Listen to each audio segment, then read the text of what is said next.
Pricing Masters, your code to unlock the profitability and growth of your company. The best pricing and monetization strategies from Valueships experts. Hello everyone, my name is Kris. And this is Maciej. Welcome to the Pricing Masters, and today we'll discuss a very important topic, so why actually SaaS companies should care about pricing. Correct. And before we actually begin getting into the topic, Kris, I would like you to kind of start from what is the pricing in general? So pricing is a lever. So, in a business, you have a couple of levers. I mean, you have a cost lever, have an efficiency lever, you have sales lever, and pricing is one lever that can help you with improving your business results. Okay, sure. But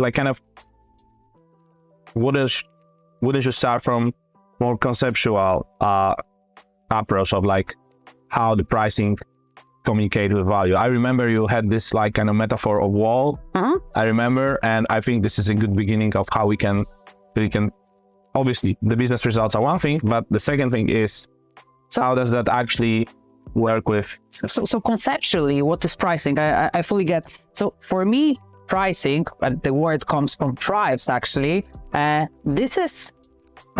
can take it as a metaphor, as you said, right? Pricing is a wall that stops you from your desire, both in B2C and in B2B context. If I want something, price is something that stops me or helps me to get the thing. So I would say that the price itself is a wall that stops you from getting the product or the service that you want. Okay, so kind of paraphrase it, to better understand it. So if I remove the wall or might make it actually accessible, I can potentially decide if I'm going to bring this customer in or not. Yes, you can either jump through the wall and you get what you want, what you desire, or the wall is too big and it stops you. Okay. So this is how, and this is one way of actually understanding what price and pricing is. So I kind of believe that it's also, there's a different approach, which is like a bridge, effectively. But I do believe it's a bridge. So kind of, it's a bridge between the actual value that you get from the product and the product itself. Because if you look at the kind of conceptually, and we're actually displaying it right now, there is a concept of value waterfall. So basically how it works is there is a certain value that your product creates, the actual value that your product creates, right? This is determined by the relationships you have with your customers, by the quality of your product. You are a satisfied customer. You know what the value is. Then new customers, people who don't know you, they kind of feel that there's a certain perceived value, right? But it's slightly smaller. It's slightly the overall value is definitely lower. And you start to see that, okay, there's one thing is to create value, the actual value. Second is to how you communicate it to the customers, right? So this erodes your overall pricing expectations, because if you don't see the value as a potential customer, you're obviously willing to pay less. What you're saying, so sorry, we can go further to the value waterfall, but what you're saying, and it's killing my concept, so it's pricing, it's not a wall, but something that actually communicates value. That's what I believe. That this is obviously, you can use it to block certain transactions to happen. And very often in SaaS companies, we have this closing the pricing page, so you're obviously making it harder to engage with you, but there can be a different approach. You're already that big and you can write that it starts from $50K per year. So you kind of remove certain customers of actually trying to, or potentially least of trying to purchase something from you. So it's the same as with, luxury stores. They are so luxurious that they kind of limit the entrance for you, because the price point is so high that this is not potentially not for you, right? So this is kind of, so with this wall, this is how it's created. But the bridge between the perceived value and how much people are actually willing to pay is exactly the concept of willingness to pay, which is the creme de la creme of every type of pricing science we can do. Is what we can effectively do to understand how much customers want to pay for the products, for the service. Basically, what is the pile of money they're willing to put on the table to get the product. But of course, it's the least, right? I mean, I want to pay, I don't know, 1 penny for everything. So can you further explain the concept of the willingness to pay? Well, it's determined by multiple factors. Obviously, like in B2B, we're talking about SaaS, so let's focus on the B2B, right? In B2B context, basically, this is determined by the ROI expectations, by the overall visible value that you have. So the more ROI, the better return on investment I can get from the product, the better, the higher my willingness to pay can be effectively. But also this is determined by the alternatives I have on the market. It is determined by my budget. It is determined by multiple factors, including seasonality, including the market. So basically what you're saying, we need another episode about the willingness to pay because the concept is super big, right? Exactly. Like we'll be covering this obviously, but this is exactly like willingness to pay is something that is a focal point of everything in pricing, in my opinion. And then if you have willingness to pay, if you understood willingness to pay, you can set your price accordingly. So you are willing to pay 200, my price is 100, you're satisfied with paying 100 because everyone wants to pay the least, right? And then there's obviously realized price. So not only you have a certain catalog price of like $100, but if you look at your actual invoices on your actual sales, they're like $60, $70, $80 because your sales force is giving discounts or whatever, right? And like 10%, right? Give it out 20 or 30, it's going to be fine as well, right? Yeah, exactly. So this is a conceptual approach, but I think and this is how we generally think about pricing, also in Valueships, but also this is what science basically tells us. But I think, Kris, you actually have some statistics in mind regarding why should I care and the famous rule of 1%, right? Yes. So look, I actually know that pricing can be a bridge while you have a process of price setting and you understand the value waterfall. But if you don't manage your pricing actively, it can be, unfortunately, the wall. And why we should make it a bridge, not the wall?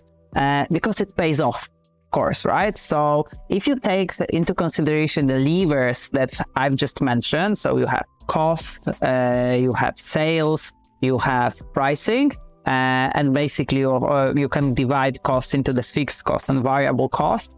It turns out that if you quantify how much pricing counts in your profit by optimizing it, it is the strongest lever, right? If you take into consideration fixed costs or variable costs, or actually increasing your sales, optimizing your sales by 1%, only 1%, you can expect 1-digit profit increase, right? So it's gonna be, I don't remember the statistics from the top of my head, but it's like around from 3 to 8% depending on the lever. Yeah, like this is like, so what you're saying is we have 4 levers to push our profitability higher. Yes, of course, and it's coming from the profit equation, right? So you basically, if you look at the profit equation, which we're displaying right now, yes, you have 4 levers that you can actually pull, okay, right? So there's like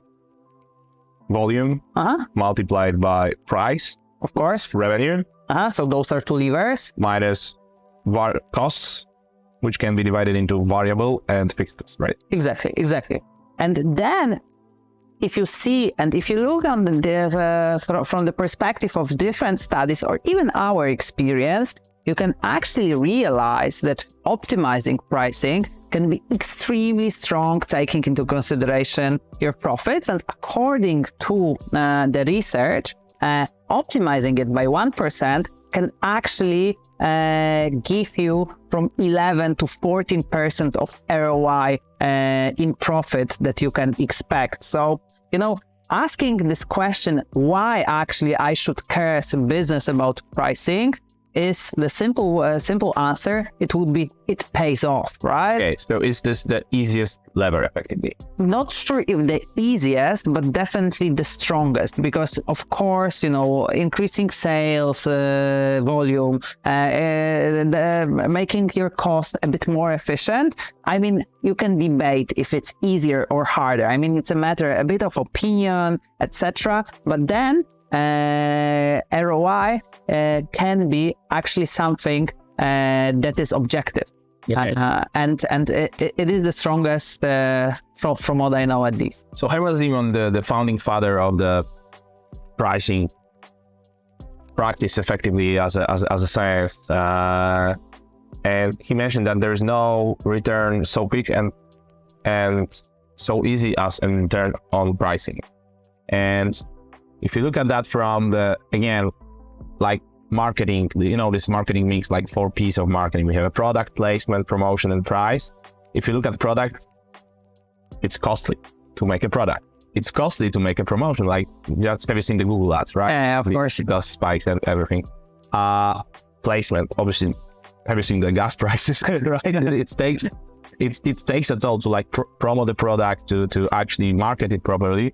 But price is the only function of marketing that is actually bringing revenue to the business. Yes, I fully agree. It brings you revenue from the standpoint of 4P. This is the only lever that brings you the revenue. From the statistics, case studies, it is the strongest lever. And this is more or less, like, it's actually more true for like big business, B2C, B2B, regardless, right? Okay. Right? But if we want to deep dive into SaaS, actually, the story is pretty similar, because if you have the 3 levers, which is retention, monetization, and acquisition, going into the studies that will also display, it seems like monetization, which is effectively pricing, is a part of monetization. It is also the strongest lever. Yes. So if you see from the big perspective, landscape, you see that it pays off in general using pricing. And if you go industry by industry, and today we focus on SaaS, it also pays off in SaaS, and it is also the strongest lever there. Sure. So kind of like, if you allow me to conclude what we have just covered, and I think this is important. So can we agree this is a bridge or it's a wall? It is a bridge if you manage pricing well. It can be the bridge. You should focus to make pricing a bridge, not the wall. So we're not building the wall. We should be building bridges, which is kind of obvious.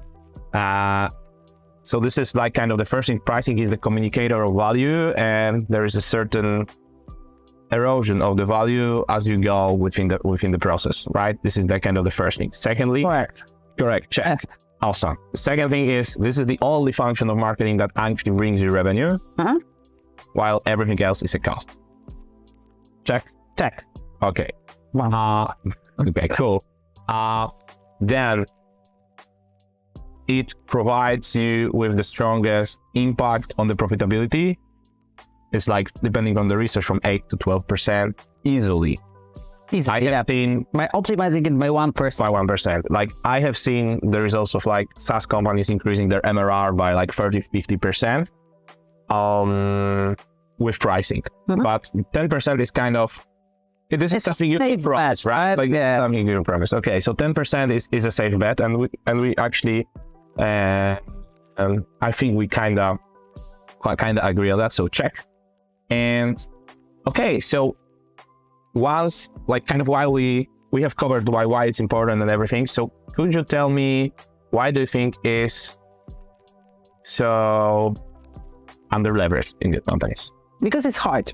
It's hard, like, it is easy if you know it. If you know it can be a value communicator, but as a CEO, as a founder, as a director in SaaS company, you have so many things on your plate that pricing is typically so risky, and not many people know how to actually do pricing, that it's not used as frequently as it should be. So this is the first thing.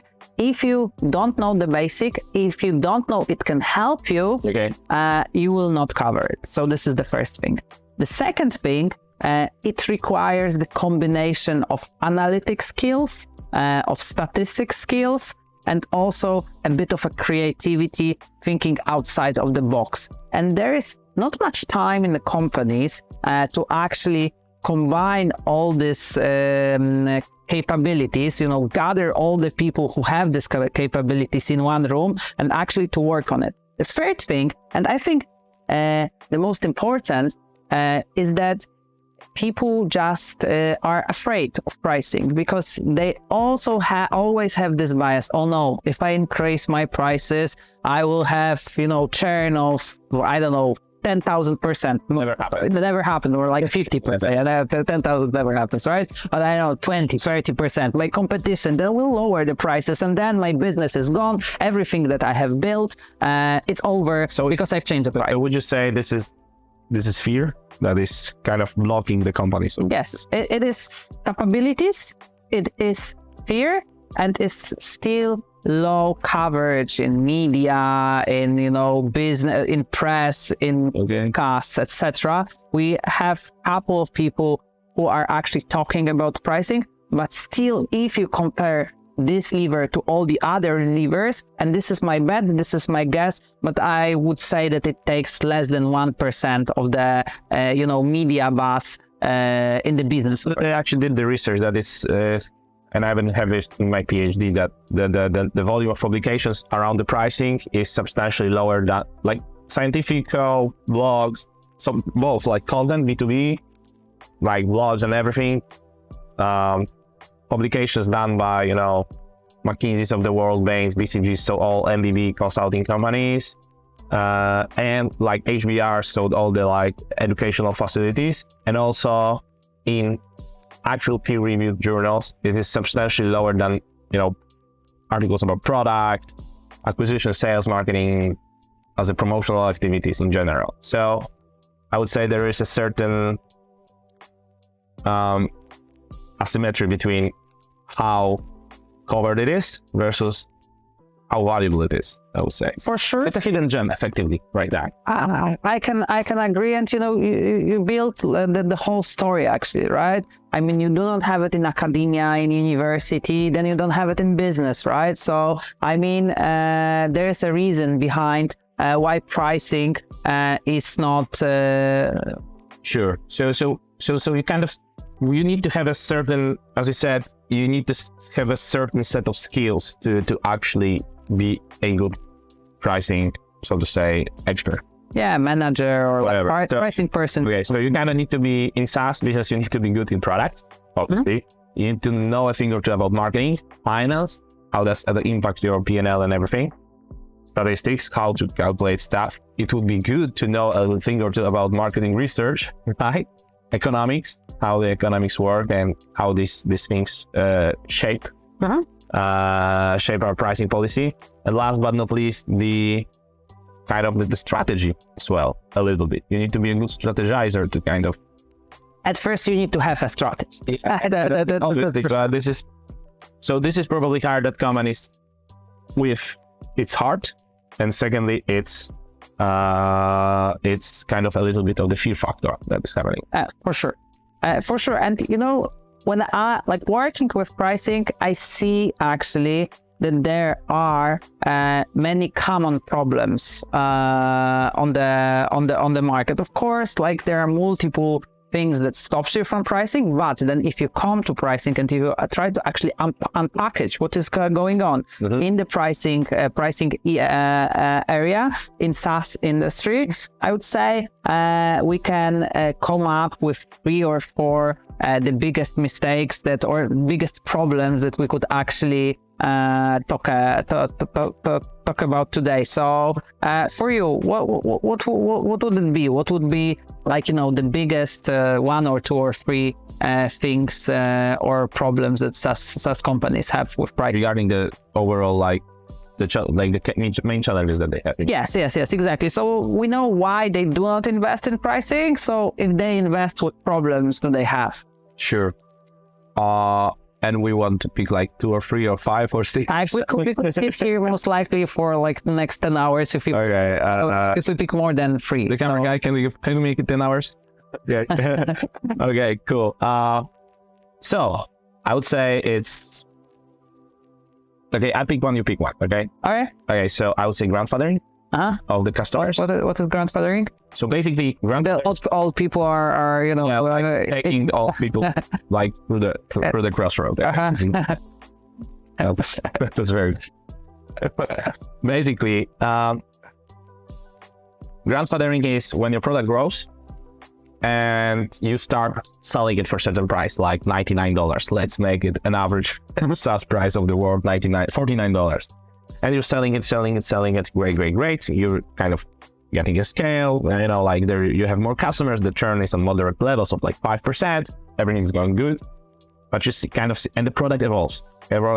You keep adding features, you are like, getting more developers on board and everything, and the old customers pay you in the monthly fees of like $49. The value increases and everything is fine. And then you kind of decide, how about we increase the prices for our product? And what usually happens, you have a certain cohort of customers of like 1,000 customers already, and you increase the price only for new customers. Why? I don't know, right? Oh, so basically, this is like you kind of increase the prices only for your new customers. So old customers kind of get grandfathered, and they have the same plan, but the new customers pay $99. Okay, so it's effectively giving them a discount because you added the features, but they're still paying the same. You invested it in. Correct. So imagine that you have an iPhone of like whatever model you want to have, and the new iPhone gets released, and so here's your new iPhone effect. Okay, so instead of like you've paid once and then you get the new iPhone every time there's a new release. There are people who own iPhones and people who are invested in the brand or anything still like upsell to the new models, right? So with the SaaS companies, this is one of the biggest things, I would say. And remember my value waterfall, right? There's this actual value created, and this is the fun part. People who are already using your product. Ideally, if they have an API connection with some other apps they're using, they're integrated, they have multiple users, they see the value of their product. This is an essential part of their day-to-day operations. Like imagine like any CRM that, can you like remove CRM right now, right? No. Company, like can you remove Slack? Like probably, and this is the case, right? But there are certain tools that you won't remove because they're essential for the continuity of your business right now. So these people are really willing to pay more for the same product they're using. And this is actually easier to encourage them to pay more as long as you kind of don't break their necks in the process. But it is fine to increase the prices for them because they know the ROI, the value from the product. You don't really need to even communicate it to them. So this is the case. And usually companies are afraid of these customers leaving. But when we are doing the analysis, we usually see that they're like, you can expect of 20 or 30% of your customer base leaving, like model it, and nothing really happens. So you mean that because you still, despite the fact that 30% of your customers might leave, like in a model, you can still receive a positive uplift in the MRR. The overall average revenue per user increases. And this is the model. So if you play a little bit with the numbers. But what usually happens is these customers stay. So you kind of have this is on top, right? This is on top. So I would say grandfather, this is something that I would say as a major, it should be a major concern of fast growing SaaS companies when you reach like 100, 150K threshold, especially if you're in SMB space right now. So I would say this is the moment. So this is the spot where you should actually. I would start from there. Okay, so for me, so of course, when you were saying about your current customers, I would like to actually deep dive for the sake of the second challenge. So for me, it would be an expansion revenue, right? Okay. Because I would go like you already said that your customers who are already paying for your products, for your service, they've been with you for quite a bit of time, so they're most likely happy with your product, right? And sometimes there are features that you have within your products that are underutilized, for example. So let's imagine that only, 10% of base is paying for it, right? So for me, it would be an expansion revenue. Okay. So for expansion revenue is the lack of possibility for the company to actually, or maybe not a possibility, but sometimes companies do not have a possibility to additionally monetize the users that have been very loyal with them and they like the tool. So imagine that there's a person within your SaaS company that has been a loyal customer for, 1 year, 2 years, 3 years, right? And if this person has all the features in one place, everything that is needed within the company or within your product, you do not actually have an option to additionally monetize the person. What I got is what I got, and I keep paying the same price for the features I have. And what I have seen with customers or with our clients is that they have a very loyal base, and the base is requesting to get some feature or something. So, and instead of choosing the monetization model of add-on, for example, to additionally monetize clients who want to pay for something, they're just adding it, across all the plans, right? So you've spent some money, and instead of trying to actually at least cover the cost of the development of the feature, you just release it and give it. And of course, the better the product, the more new customers. But the trick here is to make sure that you as a company you have the capabilities to additionally monetize your current customer base, either through upselling them. So, you have the plans that are differentiated enough that make sense to upsell, or giving them additional things through you can monetize them, which, for example, would have been an add-on. So what you're saying is basically I keep adding value to the product and I'm not capturing the value. Exactly. Okay. So obviously there is this framework of like which companies, which are add-ons, which are premium features, but we'll get into that in the next episodes, obviously. But this is a very fair point of companies not fully capturing the value that they're bringing to the table effectively. Okay, so the last piece, what would it be? I think that let's conclude for now. We've been for quite a while. We will get into the next challenge in the next episode, maybe. Yeah, we can say a little bit about this challenge, maybe. Yeah, so the challenge would have been the pricing mismatch. So actually not giving the price that customers are actually willing to pay.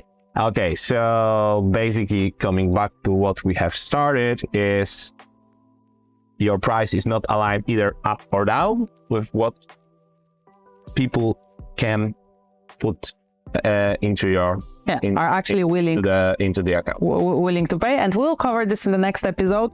To conclude,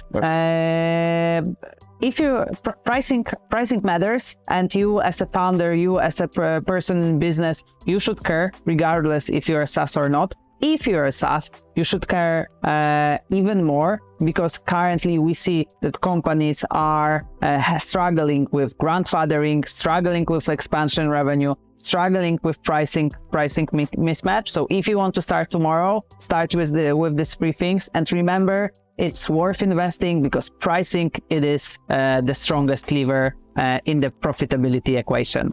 My name was Kris, or is Kris. I was today with Maciej. Thank you. And before we actually end this episode, we also try to kind of share knowledge, what we do believe is essential to become good experts in pricing. And the fun fact is that you can get most of it from books. So we'll be recommending books as we go. And for today, if you're a SaaS company, I would recommend you this piece, which is like Win, Keep, Grow from Mark Steeding.